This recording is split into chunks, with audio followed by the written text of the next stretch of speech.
Welcome to the best hour of their day podcast with your hosts, Jason Fernandez and me, Jason Ackerman. With more than 20 years in the business, as both coaches and affiliate owners, our passion is to help create world-class affiliates and coaches by building better boxes. Welcome to the best hour of your day. We often get asked, maybe not even asked is the right word, told, I'm running an in-house competition. You should do it. Spoiler alert, if you want to stop there. No, but let's talk about it because we get it from clients, we get it from non-clients. I've done it. You continue to do it. And let's define some things. First of all, I'm Jason Ackerman. That's Jason Fernandez. Together, along with our partner Marcus, we own Best Hour of Their Day. We help affiliates grow.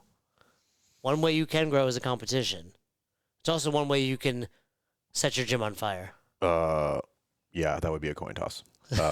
So yeah, equally as good odds in either direction. Let's define some terms. In-house competition could mean, hey, this is for my people only, which has pros and cons.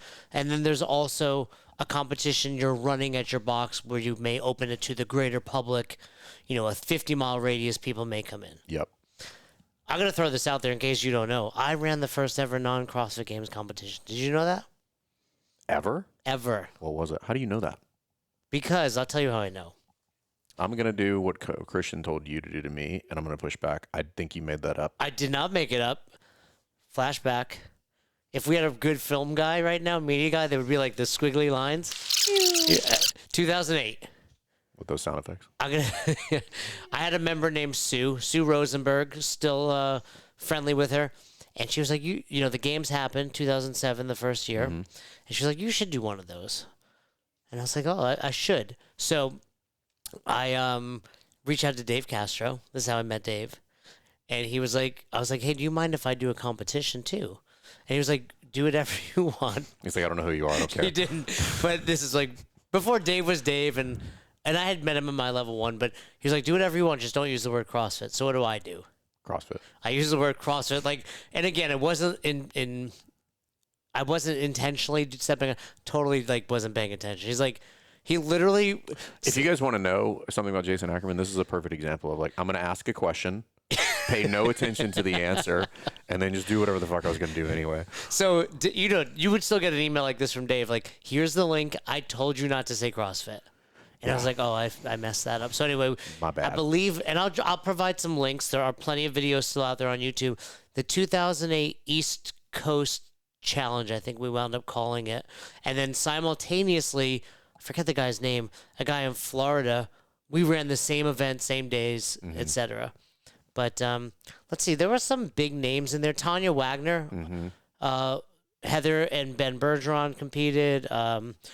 This girl, Sarah Scholl. They eventually parlayed that into the East Coast Championship. Yeah, I wouldn't say ECC. they took mine. But that was when you said East Coast Challenge, I was thinking the ECC. Yeah. But no, this was truly the first event that wasn't cross, and we borrowed from it.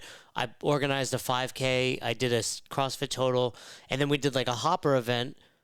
We couldn't do pull-ups because I had 8 spots, so we went outdoors. We did. I want to say we did meaning at the box. Yeah, at Albany. I ran it in my parking lot. So we did sumo deadlift, high pull, thruster, and burpees or something in the hopper event. But anyway, that's why I wound up running the regionals, because I had run that, and then when they turned it into regionals in 09 or 10, Dave was like, "Hey, you do this in your parking lot." So I'll provide some links. But anyway, point being, at the time, it was very lucrative. I made a lot of money doing it, because there was nothing else going on where people can do it. Well, you also had no cost. Yeah, the cost. You did it at your parking lot. People were bringing equipment. Dave Osorio showed up. He was like, "You like psychedelics?" No, he didn't. He didn't. It was pre-psychedelics. Are you guys interested in psychedelics? No, Dave Osorio. Right now? This is the first time I met him. He shows up in his jorts. He had jorts on. I remember that. He hasn't changed. Same ones. And he was like, "Oh, I got some people here." And I was like, "Why aren't you doing it?" And he was like, I didn't sign up. I was like, good news. I'll sign you up right now. We have an lane 5. He was there. Rudy from Outlaw. Yeah. Lots of when the video goes up, you'll see it, but lots of familiar faces. I did the first ever Garage Games. I remember that one around too. Yeah. down in Woodstock, Georgia. I want to say like Gilson had something to do that again. I don't know Faster. if he did. I know it was Brandon. What was Brandon's last name? Not Pastoric. There's a different Brandon, but he was an OG. OPT was there. Nate Schrader, I remember that name. who was a CrossFit Games athlete. He owned like Iron Horse Yeah, I remember Fitness him. or something. He was a former SF guy out of Bragg. That was a big event, and it was like on a not a YMCA campground, but it was all outside. But they wound up using that event nationwide, right? Like Yeah, so that was the first ever garage games, and then what they ended up doing satellites. So I have a lot of I've run many competitions over the years in all sorts of venues: football stadiums, on the beach, at the gym. Where else? We did one if you've ever been to Virginia Beach, we did.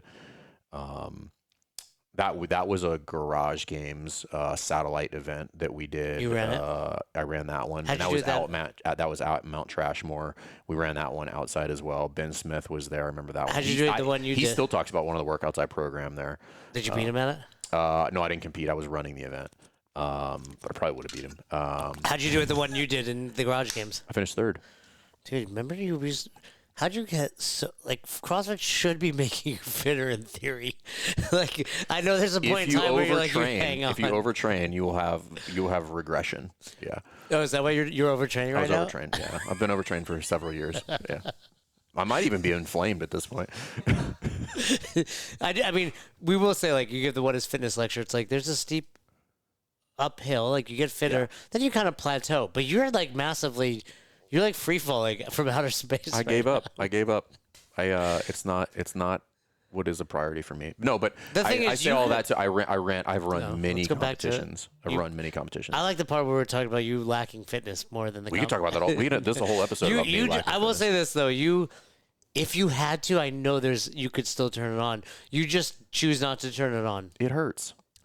Yeah, but if it were like, I'm not interested. like even in this that. past Open, like, I don't care. but if it were like, hey, you and me head to head, where Nate's filming, you still have a button in there. I could send it but it would be like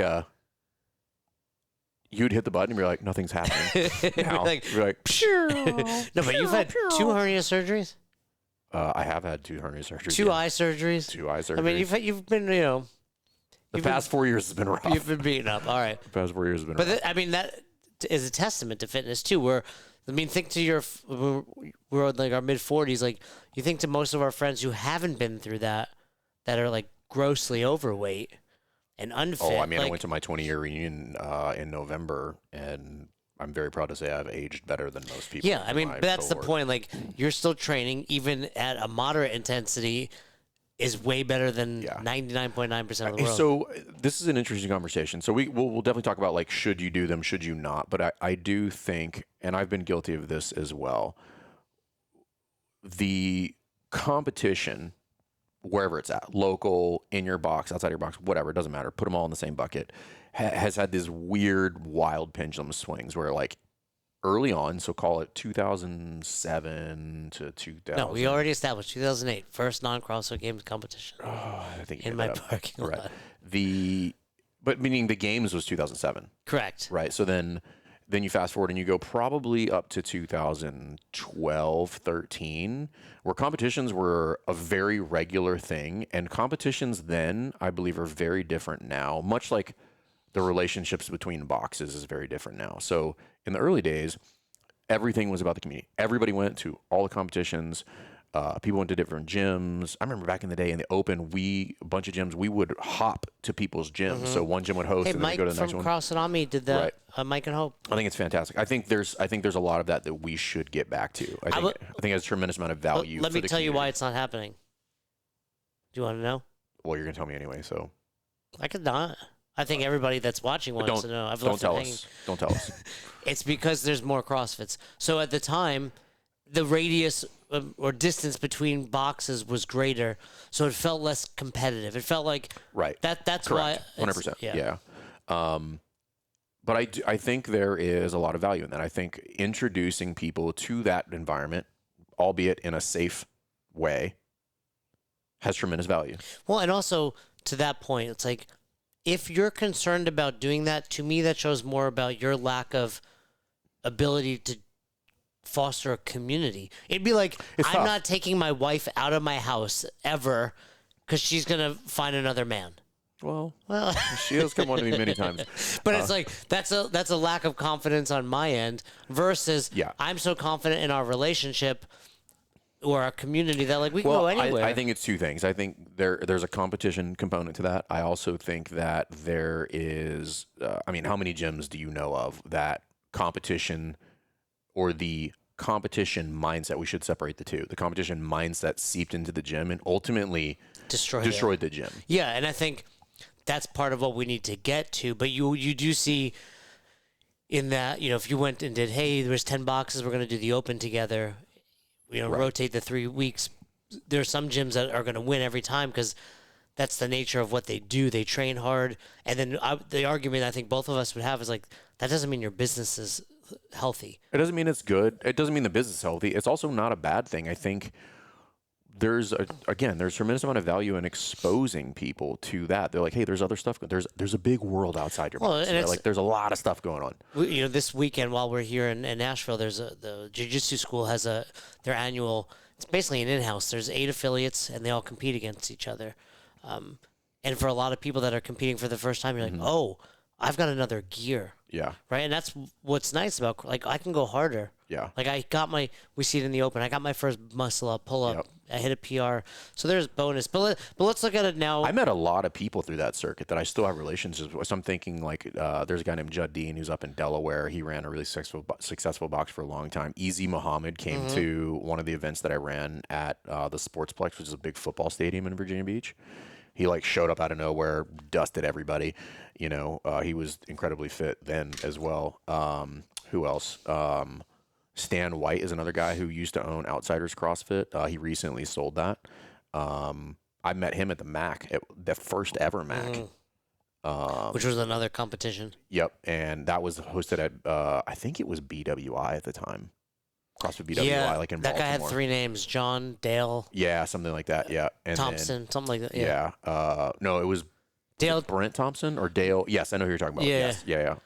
Because there was multiple owners there. He was I on think. seminar staff for a tiny bit. I still like keep in touch with some of those guys like kind of sporadically, but I met them at those competitions, and these are people from different states. Well, I think you're meeting them at comps, but it was also like you were affiliate owners at an early time, so you had an opportunity to bond with other people. yeah, But the point being, there's a community aspect of that shouldn't be overlooked. For sure, and I agree with your statement earlier of that's what's a little missing in the affiliate space right now. It's like the perception is that gym down the road is a competition versus an ally, and versus like I'm a part of a greater community, not just my own little subset of this CrossFit community. Yeah, here's where I have a love-hate with competitions, very similar to the love-hate relationship I have with the Open. So actually, let me clarify that statement. For gym owners, Right. It's a necessity, but it is a massive time suck. well, and that's the point. If we're bringing it back to running a competition, I would say this: a well organized in-house competition is very valuable for your box. I didn't even go to the last 2 we had. The one at CrossFit Rife. Yeah, I was. And you did not I go was because gone. you're being lazy. No. You were away. I was gone. I don't know. But I had to go somewhere for that. I remember. couldn't be there. But this is part of it, right? You have a team. Cassidy does he run the team? He's a GM. Yeah. Bolensky runs the team, and he can completely run an event without you being there. They've done it twice already. Right. Not multiple. Almost all affiliates can't do that. It I mean, I requires. don't know if that's true or not. But I would say like that was where I was when I was running. We would run 4 to 5 big competitions a year at Albany CrossFit towards the end. And 4 or 5 a year. yeah, we would have like the Tri-State Throwdown. We'd have like Halloween Havoc. But I had a team. Yeah. But I will tell you this: even with that team, it destroyed them. And I think this is what you have to factor Events in. are brutal. We're bouncing a bit, but it not only taxes your team because now they have to do all the normal stuff plus this. there's also a degree to which it taxes your members. It's exhausting all the way. So I think there's more effective ways to do it, and there's much less effective ways to do it. I think everybody, because of things like Wadapalooza, which are great, right? Like I want to make sure that we distinguish between like, do we think it's bad or good? And I'm not talking about like whether it's bad or good. I'm just talking about pure energy expenditure. Like that's so like remove the competition. Like I fall in the camp that it is good, with the caveat that it depends on what it costs you, and I don't mean money. But you do have to factor that in. But what I'm not only talking about money. I think in a lot of instances, like money is the least valuable thing when we're talking about a competition, meaning like it is the least of the things that you give up, forfeit, or have to divert. Right? When I'm talking about, so when we used to do the garage games, we did that for 3 years. I think we did it once at Mount Trashmore, and I think we did 2 at the Sportsplex. And then I was just like, I'm not doing this anymore. And then I got roped in, and we did another event called Are You Fit that we did at the beach twice. Like we set up a full gym on the beach. Like we put out like kind of like what Wadapalooza is, but like not quite as robust. Like full rig, full platform on the beach, probably 60 by 40. It was big. We were having like 10 people go. We had heats of 10, and I would dread that event for 6 months leading into it. It's just a ton of work. So much work, dude. Like the prep the week before, like, and then the event's over. You're completely drained. Now you got to fucking move everything back. Clean up. You got to do cleanup. So, but and to that point, you're running.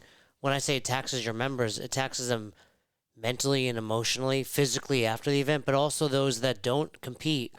Where do you get your judges? Where do you get your volunteers? Right, and we ran complex events. So the last 2 at the beach, we had ocean events.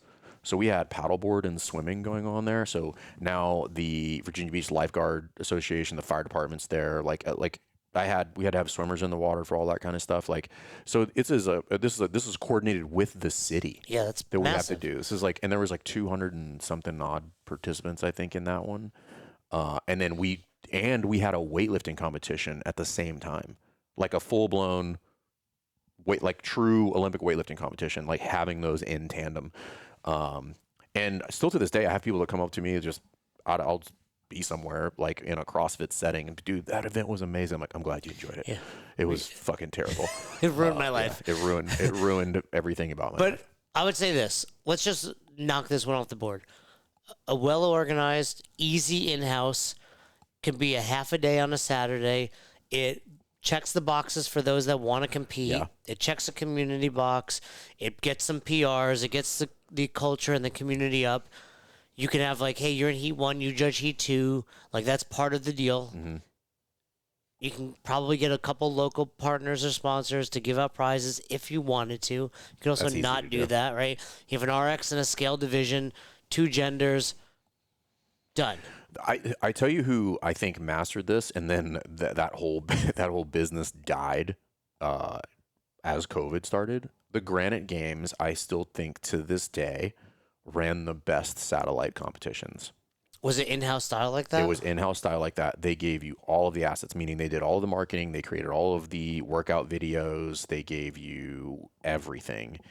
And the reason I think it was so successful, and when I say successful, meaning it was a good event, there was financial benefit to the gym owner, and it was relatively speaking easy to facilitate, was because they simplified it. It was teams of 3, RX scaled, done. That's it. Easy.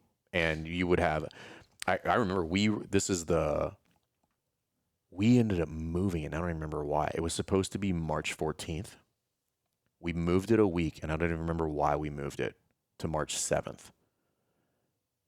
The world shut down 5 days later after we did that. So you got it in. We got it in, right and then before, and then they so canceled a bunch 2020? of. They canceled a bunch of the rest of them, a bunch of the other events. Yeah, this is 2020, and but when I had done that one, I was like, oh, this is the version that's appropriate for a box owner. Because you think about it, every competition I was guilty of this too. It's like, how do we make this more of a spectacle? right? It's like any event where it's like that was good. How do we make it bigger next time? It's like we come up with silly movements and we come up with like massive, overly like, programmed, right, all this other etc. shit. Versus like let's do Fran, let's do like a lift, and let's do a 20-minute AMRAP, right? So there's honestly only a handful of things you have to do correctly to run a good event. It's actually not as complicated as people think.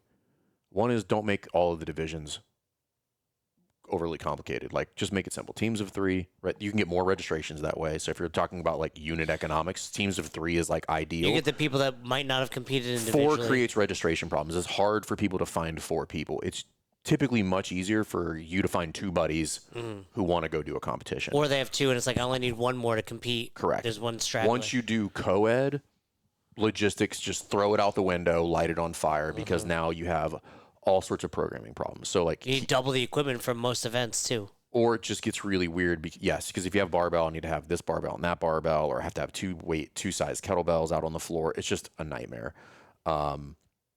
Keep that simple, and then keep the movements simple. So most people are thinking about, how do I create some extravagant workout that's, cool looking, instead of thinking about, how can I keep this simple? And if I program this, in what ways could somebody cheat? Or in what ways could a person who started CrossFit last week still judge this effectively? If you look at it through that lens, you can avoid virtually all problems. That's like, yeah, that's an interesting lens. It's like Elon Musk. Because you are going to pull Dan, the guy who's been there. I'm going to need you to judge this. He's like, I don't know what I'm doing. I'm like, just count. It's like Elon Musk. Like, why is this required? Wait, what do we do to change that? Question the requirement. Yeah, question requirement. Yeah, but that's it. Like, okay, if I were gonna cheat, well, that's how I programmed always. I'd be like, how would I cheat? I'm like, oh, they would cheat. I would do this, and I'm like, then don't do that. Let's tell a funny story. Wait, it must have been the ring handstand push-ups. What year do you think that was at the games? Jesus Christ! Let's tell a little peek behind the curtain. So Fern and I judged many years, team judgment. Fern did 10 years, I want to say. Yeah. I probably judged maybe like 8 or 9. This is in Aromas.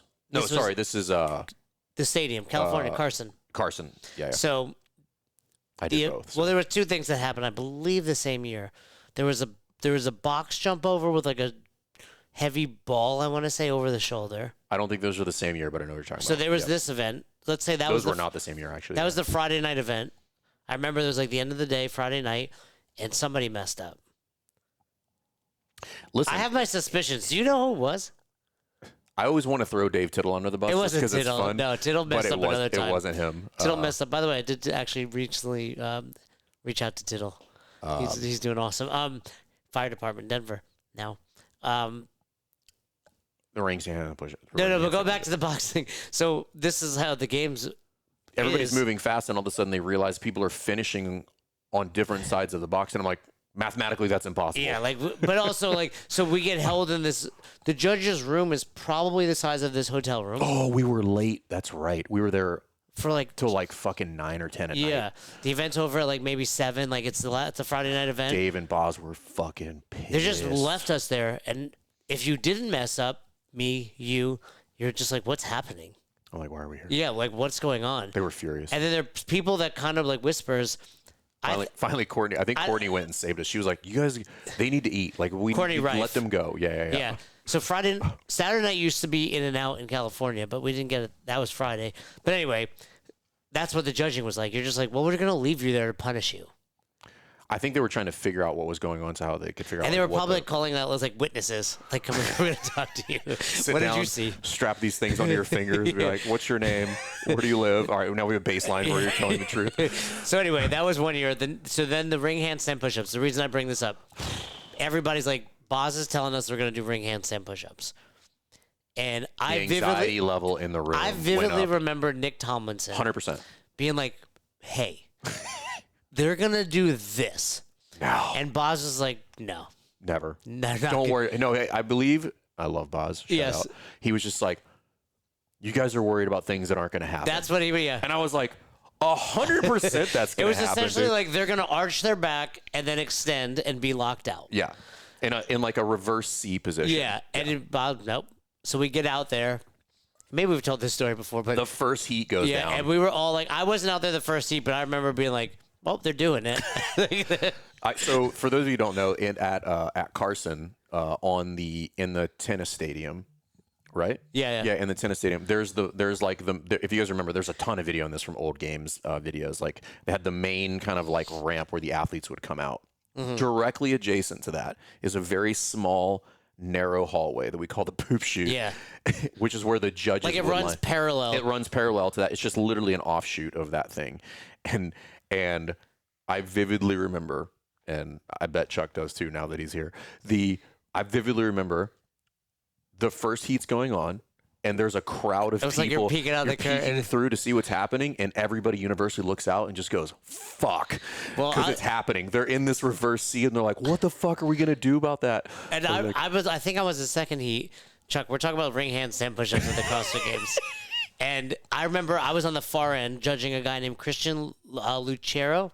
Yeah. Yep. I never met him before, and Bobby is out there judging Matt Frazier.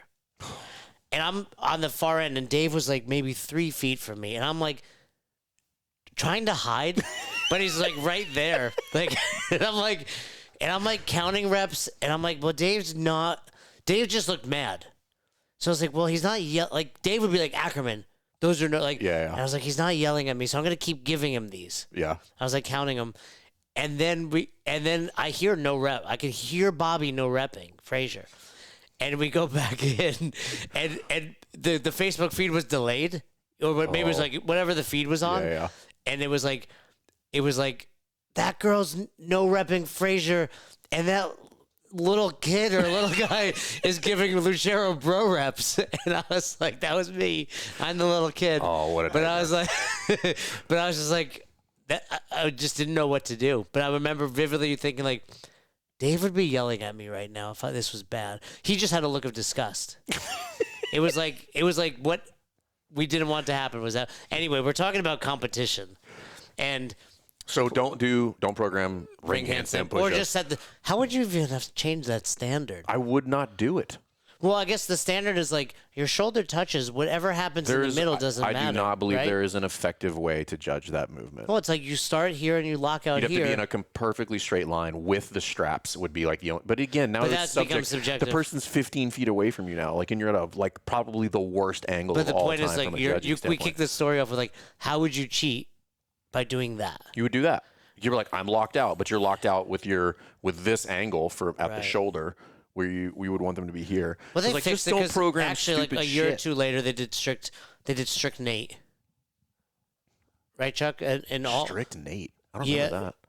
They did strict Nate. I want to say because it was at Albany. It was regionals. Oh, a regional, not at the games. Yeah, not at the games, and like they but that was it. Like that's how they solved. You know, Dave, to his credit, oftentimes because he did it with the pegboard as well. He would find the weakness in the game's athletes. And then the next year, it would no longer be a weakness. Well, yes, 100%. But he would do that purposely to be like, look at fitness advancing. Yeah, I mean that's part of the genius. But that was the of that whole pegboard. thing. Like, the pegboard. That was. I mean, you could give any number of. But I think. But then we did ring handstand push-ups again a year later, but they were lower. Yeah, they were like almost like on the. They were like maybe a foot off the floor or something. Like that. Anyway, so but let's go back to competitions. All right, guys, if you like this content, please subscribe to the podcast. But understand, we work with affiliates. If you are interested in building your business, understanding strategy, building a better community, and building better coaches and careers for them, hit the link somewhere around this video, and we'd love to have a call with you. Because a lot of affiliate owners want to run competitions for community, do an in-house, do a fun one. But just I think the issue that we often run into is understand the cost associated with running, and again, not financial cost, but energy cost. I mean, listen, for even all in most parties. instances, even if the event does, if you're looking at a P&L, and even if the event does say, hey, we made money, this is before you factor in, I'm like, how much planning went into this? And if I took whatever, you made $5,000 and I stretched that over 6 months, I'm like, was that worth it? Well, you made money, but that's because you're not paying people also. Like Different discussion. right, but you made money because or you didn't, had no cash prize. but you didn't, like, your coaches did extra hours, so now they're tired. And then I would throw in there, like, a rower broke. Right. For example, like, now that's $1,200, or a barbell broke, or many plates broke. It's like, just like $5,000 gross does not mean that's what you're actually taking home. Yeah, it's a poor calculation. Now, again, I don't want to poo-poo on competitions. I think they have tremendous value, but I think it's a more complex discussion. Meaning, same thing with the Open, which is like, we talk to gym owners. I'm like, hey, I got to put everything on hold for 4 weeks while we get ready for the Open. I'm like, you're running a workout on a Friday 3 times that you do. This is the same thing you do 8 times a day, 5 days a week. Like, why? I don't understand why this is going to take you so much more. So, and the reason I think that's problematic is because it's not just that 3 or 4 weeks. It's the planning. It's the recovery on that. It ends up turning into multiple months where you will take things that are actually important to the health of the business, put them on hold to do this thing that does have benefit. However, it has benefit, largely speaking. I know some people will disagree with this, but like only to the members. Oh, yeah. At which point I'm like, now this is problematic because there are many other things that would have more value to the members on a daily basis, 365 days of the year, if you were to fix those. And then once you have more bandwidth, run a competition. Make the competition easy. Do not make it overly complex. Like, you should be able to start at 8 and you should be out of there, shut the doors by 3, and then go do whatever else you're going to do. All be out at a bar or have pizza. And go do something else afterwards. So for me, it's not about like, should you do them? I'm like, what are you giving up in order to do that? That's the trade that I'm usually not comfortable with. It's that. It's not the competition. Like, take the competition out of it and substitute literally any other event. It doesn't matter. What are you trading right now in order to do this?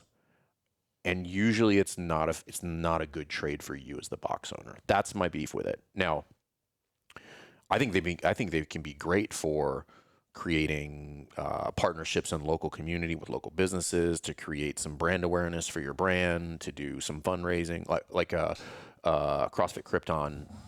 They're like 20 minutes from me. They do what is theirs? It's like for cancer awareness, and they raise a ton of money for that event. But again, that there's some star power behind that. That Ben is getting outside competitors to come in to do that kind of stuff, and so that is a brand building event for them, and how they've garnered a lot of attention for themselves. All for it, right? They also run a good box over there, right? He's got coaches and all sorts of stuff over there. So again, I don't think it's should you or shouldn't you. I think it's what are you giving up in order to do this is the question. But I do think you should. You can go ask Cassidy. I told him at the beginning of last year, I was like, I would like to reintroduce this idea of competition back into the gym, because we were I had an aversion to it for a long time because it was just a pain in my ass. And I was like, my aversion my aversion now turned into like, competitions are stupid, right? So you beware of that. But it does have, people want to do it. How do I know that? My members are going to other gyms and doing the competitions. I'm like, which I fully support, by the way. Yeah. Do that. I think that's better than doing it at your house. Or like, yeah, it's like having a friend that has a boat. That's better than me having a boat. Right. Yeah. Hey, are you willing to be put on the spot for a second? Can you give me that mic set for Chuck? I'll keep it. I won't get you in trouble, Chuck. Yeah, right. Famous I promise. last words. I've said that. I've made a promise to Chuck. Nate, can you see Chuck? I think we talked about it on the. I want to ask Chuck.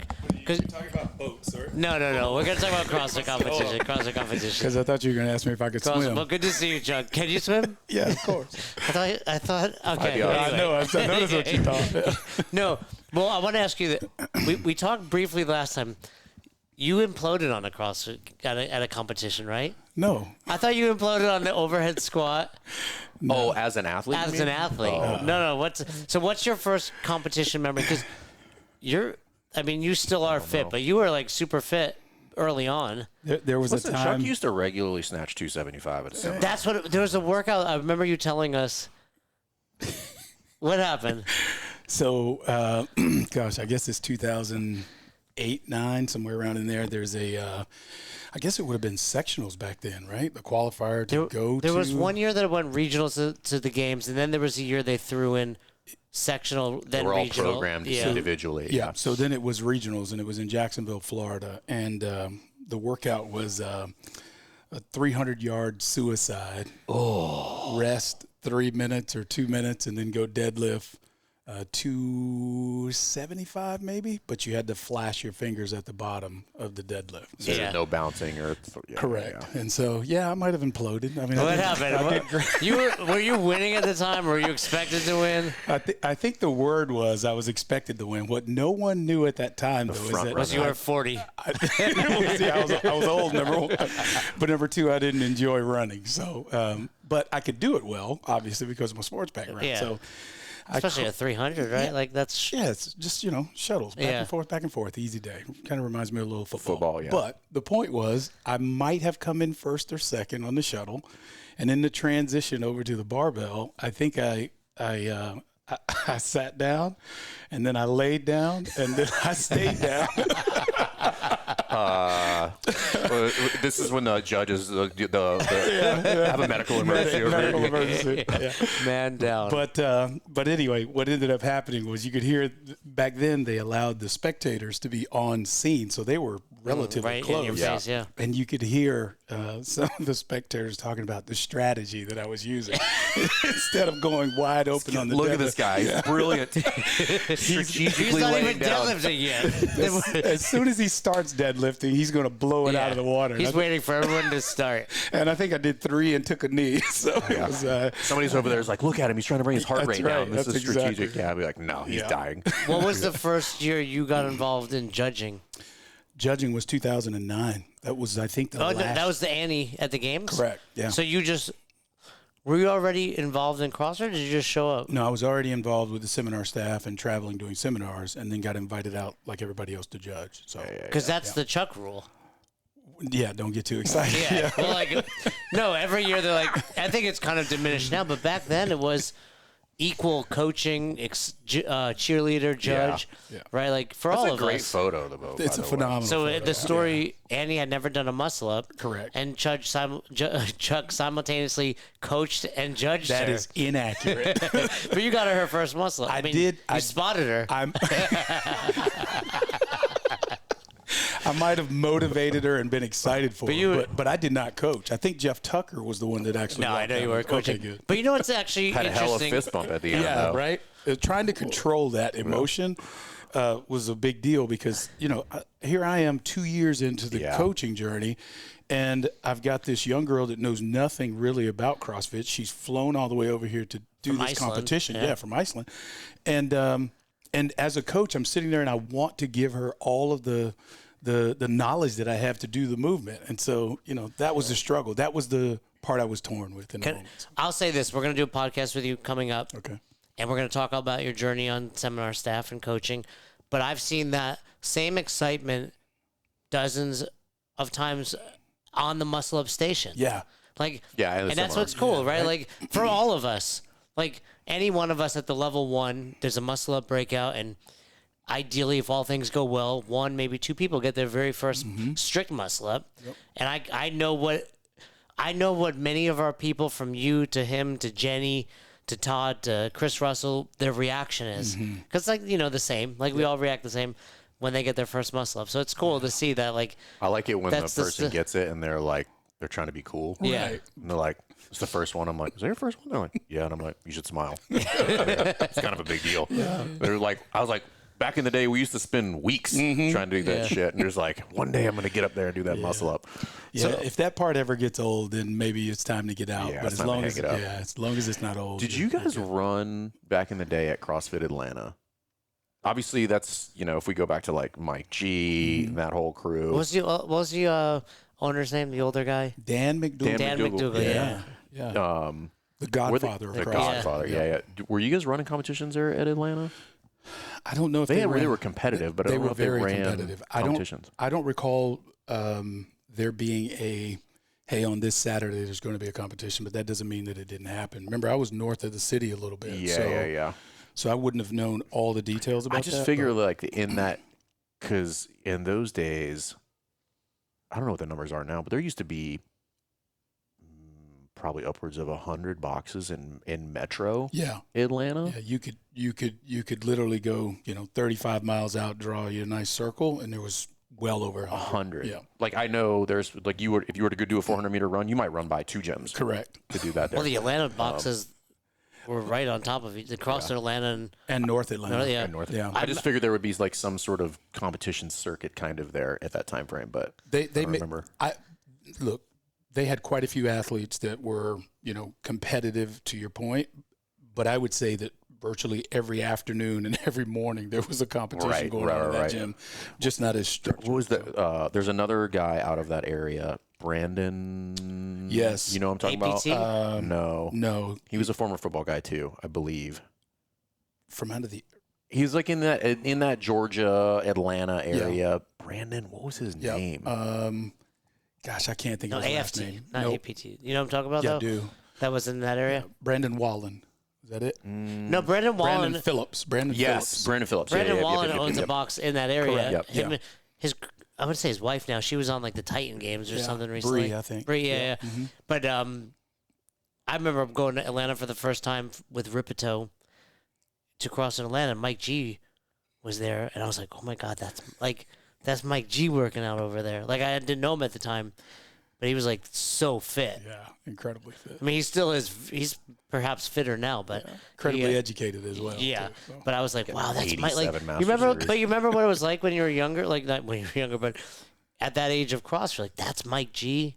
Because it was like pre-internet where there's all these influencers. Like those were your influence. Like I remember showing up for my level 2, and I was like, "There's Eva, there's Annie, there's Nicole Carroll, like Spieler." It was pretty. That's something that's not happening these days. I mean, it's games athletes. yes. It's games athletes. Yeah. But then it was like focus is just like internet stars that were normal people. Because I remember showing up to my level 2, and I go, "You guys, were you at the original boxes in Santa Cruz?" I've been by there. But the original one, and then like down the road was like Santa Cruz West. Okay. And that's the one Annie and Hollis. Hollis, I think, yeah.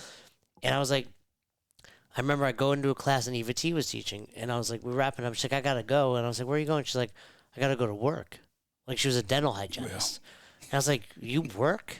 I was like, but you're Eva T. It didn't make sense to me. Like, because I You're was not like, rich off this video. off this video that 100 people like, but she was Eva T to me. Like, Yeah. she was in Nasty Girls and she was in Nate. Well, it's the funny. video. It's funny you bring up that. I was downstairs. We're at Gas. Everybody. We're just obviously. They're like, why the hell are they sitting in this hotel room?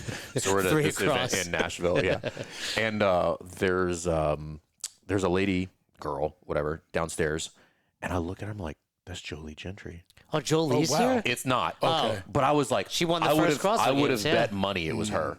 And I was talking to Jason, and I was like, is that her? And they're like, who are you talking about? I'm like, oh, you're not old enough to know that. I was like, I got to find somebody here who knows what the fuck I'm talking Yeah. about. So I was like, I'm going to go see, and it's going to be weird if it's not. And then I was like, walk up to her, looked at her name tag, wasn't her. I was like, I just kept walking. Answered. So you judged in 2009. Yes. Just because we're on this, the topic was having competitions at your own box. But what was that?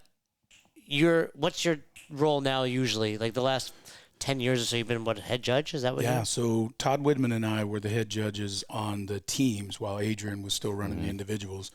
And then obviously when Adrian got bumped up, one of us had to move forward. And so we paper, scissors, rocked, and I drew the short straw and ended up with the individuals. So you run, and Todd still runs the team. Todd still runs the teams. But did you go right from 2009 to that head judge role? I think in 2009, the head judge role kind of morphed on its own. We had a max rep pull-up as one of the workouts, and you could hang on the bar as long as you could and keep getting pull-ups. And some kid flipped upside down and hooked his legs on the pull-up bar. But there's like that non-traditional, right? Exactly. And so I looked across, and I might have been there with John Brown or Todd. I can't remember. I know John Brown was there, but I don't remember who else. And I was like, dude, that's not what we're trying to get your ass down. And so I think Dave was close by. And That's where the uncommon movement. That's what it's called. That's yeah. where it came from. Yeah. So, and I think Dave saw it and was like, yeah, let that guy be, have a little more But responsibility. again, going back to like, how would they cheat? Yeah. That's one way. Yep. But also, and then going back to the game's organic of like Dave, to this day, it's like that guy, like people are always asking, how do I become a judge? It's like, well, show up and do a really good job. Yep. And no one wants to do that. But I mean, that's what you did. That's exactly what I Like did. the head judge of the games, Yeah. Chuck Carswell, showed up and then did a good job. And Dave was like, like you said, give him more responsibility. That's how it is for anything in life, almost, right? earn your way, man. Yeah, like just do a good job. Made it. Just show up and do I find other mediocre people and that somehow are keep willing to do that. failing forward. Other people willing to do it. Fuck. If you can. I'm doing this wrong. I'm working way too hard. What do you have a most stressful judging moment that you could talk about? Every single moment when you're counting repetitions is a stressful judging moment. But I remember, I forget what year it was. I remember, typically Dave would invite us out after judging, and I'm not out late, but it gotten towards the end of the night, and you said, I literally just sat on my bed for like 3 hours and didn't move, and then showed us. Is that so that kind of indicative of? Do you remember that? Yeah, I do remember that. That was one of the nights. Now, were the games over in the story? This was over, and I think it was like in Wisconsin. Okay. I want to say. Yeah, many times because the adrenaline is rolling so high. The meetings are early. They're also late. The responsibility is, unbelievable for what we do because the athletes only get so many days. Mm-hmm. And the last thing you want to do is be the reason why they aren't, crowned or have the excitement and the reminders of their experience. And so there's been many times where I've gone back to the hotel and, you look down at your ankles, they're swollen because you've been standing. Mm-hmm. You're not drinking enough water. Exactly. Feet, all of that. And, especially Wisconsin was always like burning hot. Yep. Always burning hot. Well, the weather swings there were just absolutely incredible. We had that year on the obstacle course. It was like 40 degrees in the morning. Yeah, for sure. So there's been many times where I've gone back to the room. But I remember that vividly. Like the way you said it was like I just kind of looked down and 3 hours later here I am. Like it was like we all feel it. Like we know it. Still in my gear probably. At that moment. I think the worst one I ever had was chaos. Oh, the one where you couldn't tell the athlete what the count was. Oh, that was great. I was still on the teams during that. Dude, I had multiple scenarios in that singular event where I was just like, I'm not sure what number. I think I know what number. But the good part is no one knew. No one knew. That was the only saving grace because they're like, because that was a weird one. Like you couldn't tell them what rep it was, right? And you couldn't tell them if it was a no rep. It was literally no communication, which is part of being, at least in my mind, part of at least the way I would judge being effective is like verbally communicating. Yeah. Like you're giving them certain countdowns, you're telling them when certain things. That's not for them. That's for me. So I don't fuck this up. And I was having a panic attack during that workout. I was just like. See, that was my favorite because I was like, I could do whatever I want. Didn't you also? Wasn't it also like when the reps were done, you just say move? You just say move. There was like we had a book of like what you're supposed to say. Okay. Yeah. It was like move. And it was like, go to that thing. Okay. Yes. Remember, it was like, push that. Yeah, push that. It was, that was was that the year there was the sphere? Was it a sphere or something? I don't know. I remember it was like, implements. It was like, Boz would be like, we're all going to say it. Like, move, push that, like over and over again. Yeah. That was the worst one. And then it was different for I remember the guys and girls were trying to communicate, but it was different. Yeah. Like the movements were the same, but the reps were different. Yeah. That was a fun one. If you had a box today, would you do any competitions? I would do an inner box competition. I don't know. Okay, so you would do one at the gym. In-house. Like in-house, for sure. But what I wouldn't do is I probably wouldn't do them very frequently, and I would simulate more of kind of like the open feel, right? Like leading up to the open, just so you get the opportunity to see what that's going to look like and hopefully create, maybe some energy, but more importantly, some experience around the competition. That's a really good point. Like a lot of people, we push the open, and for probably half your members, it's the first time they've ever been judged. Yep. That's a good idea of like, hey, a month out, so it's not on top of the open. Yeah. This Friday, we're going to judge each other. So now you have experience judging also, which is, easy if the open's programmed well, and you feel comfortable. Yeah. And that's a really good idea. I think you could also do it around something that's something more important to the owner or to the data of what you're doing at the facility. I would do it around maybe a couple of benchmark workouts, right? And now we can test those again next year. Yeah. See if everybody's getting fitter. Yep. Tie it in. Yep. Have the standards kind of go down. You've got somebody else looking at the standards, as opposed to, hey, this was my time. So a little more accountability. Yeah. That would be my idea. You were at the announcement in Albany? I was. Where was it? At Spur? It was. That was a coach of a coach, actually. Yeah. Fun to be there doing the incredible. That environment is just absolutely. I mean, it's something that I wish everybody could experience. obviously, with tickets and space and all that. Yeah, because I talked to, they only invited like maybe the affiliate owners around. Yeah, but they had they did the whole tailgate prior to and all of that, which was awesome. So they're outside having a good time. The gym owners were very accommodating. Those guys. I say it's like two brothers that own. Was at the time. Yeah. Did you explore Albany? No. Are you going to be at the games, though, obviously? I am going to be at the games. We'll be there. That'll be fun. There's no time for that stuff at the in and out. Yeah. I saw something like Cariana was there. Yeah. DT. Yep. She brought her son, too, so it's pretty impressive. He's a big kid. He's like a teenager, yeah. Well, you look forward to, like, when the games and all that is coming. For me, it was always like, oh, we're not going to sleep for a week. We're not gonna eat. Like, it was like that feel. Like, what do you? Dude, it's a time. What do you feel? You show up on Monday, you're like, oh my god, this week's gonna be so long. You get to Sunday, and we're like, did we make it? We're here. We did it.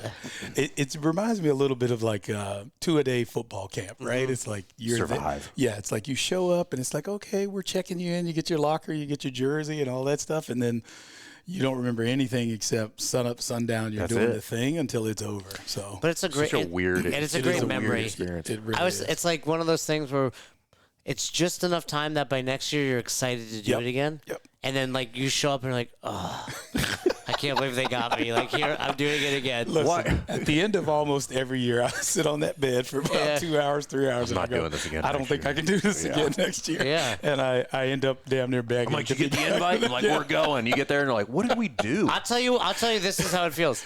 We got invited this year. It must have been an accident. No, they sent it to everybody. On seminar staff. Yeah. And like, I didn't respond right away. Okay. Because I was like, I know I can't do it, but I kind of want to. Yeah. And I was just waiting. Don't. And I was waiting for Fern to be like, hey, we're not going to do something at the games, like being best hour. Sure. And I was like, I'll judge again. Like, I really waited till it was like due by March 31st from Nadia. And I was like, I wasn't ready to say no. Yeah. Like, it's still a weird feeling to say no. Like all this, it's like a seminar, right? Yeah. It's like, I don't want to say no because you do know how much fun. Like, as dreadful as it was like, you're with 39 of your friends. Yeah. And those, like, all these memories we talked about are from that. Yeah. Like, it's fun. Very similar to the workouts, right? It's like, you do the filthy 50, whatever workout you want, right? And you call it that shared suffering and also the banter when you look across the room and somebody's just got their hands on their knees. Like, you all know the feeling. It's the exact same way with judging at the CrossFit. And if somebody named a games workout, like, you'd be able to be like, oh, I was judging next to so-and-so.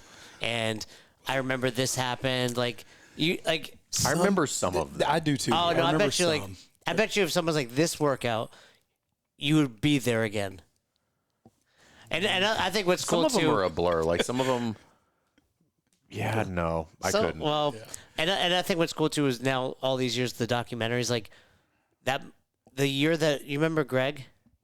How am I blank? Martino. Oh, yeah. And he and I judged Tia and Kara at the end. And for some reason, I was at jiu-jitsu and people were watching that. And they didn't. I had long hair and a beard. They didn't realize it was me. And I was like, that's me. They're like, and it was like, it was back there. And like, I text Greg and I was like, it was so cool. Like, just to be like, that was like a part of history. It was fun. I wanted to say something, but You should have.